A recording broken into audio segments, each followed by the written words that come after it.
Donc concernant l'agriculture, notre territoire est très rural. Il y a beaucoup d'agriculteurs et d'agricultrices installés. Donc concernant l'agriculture, eh bien résolument je porterai une modification de l'orientation des subventions de la PAC, puisque c'est la PAC actuellement en place et sa déclinaison dans le plan stratégique national avantage les plus gros, les plus importants, puisqu'elle est liée à la surface. Et donc là, nous changerons ces orientations, nous les modifierons pour qu'on puisse obtenir une agriculture paysanne, vivrière et biologique qui prenne soin de la santé des humains et de la planète. Dans cette démarche-là, on sait qu'aujourd'hui l'agriculture, le modèle qui est porté depuis 40 ans, il est complètement défaillant. On voit la quantité d'agriculteurs même qui se suicident de leur boulot parce qu'ils n'y arrivent plus. Et la disparition de l'agriculture, des exploitations moitié par moitié chaque année. Notre objectif à travers cette agriculture biologique, c'est que l'agriculteur soit capable de vivre de son travail, c'est de recréer 300 000 exploitations sur l'ensemble du territoire pour justement changer ce modèle. Les agriculteurs qui opéreront cette transition vers l'agriculture biologique seront accompagnés et seront accompagnés aussi pour disposer d'un revenu digne chaque mois.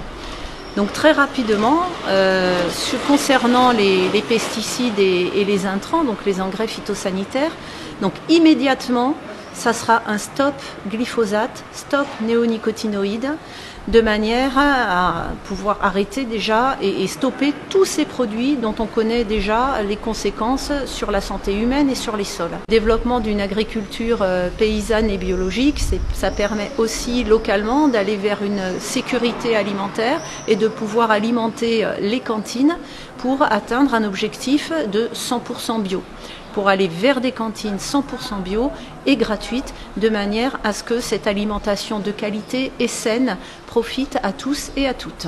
En tant qu'aujourd'hui conseillère municipale à Saint-Gaudens, les circuits sont insuffisamment organisés, voire parfois pas organisés du tout. Et on a des approvisionnements dans les cantines qui viennent de très loin, alors que nous avons des producteurs à proximité qui ne demandent qu'à vendre leurs produits en local. Et en passant par des grosses centrales d'achat, les contrats sont plus ou moins respectés et l'approvisionnement se fait en dehors du territoire. Et donc là, moi je porterai à l'Assemblée nationale à ce qu'il y ait une obligation de connexion entre les producteurs locaux et bio, puisque la transition s'organisera progressivement, et les organismes qui ont en charge l'alimentation collective.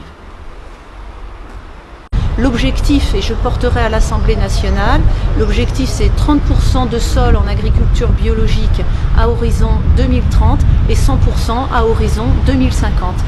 Les agriculteurs et agricultrices seront accompagnés pour ce faire, ils seront accompagnés dans la durée et ils seront accompagnés au travers d'un revenu digne qui leur sera assuré grâce à une réorientation des subventions de la PAC que nous porterons. Indépendance, cha cha,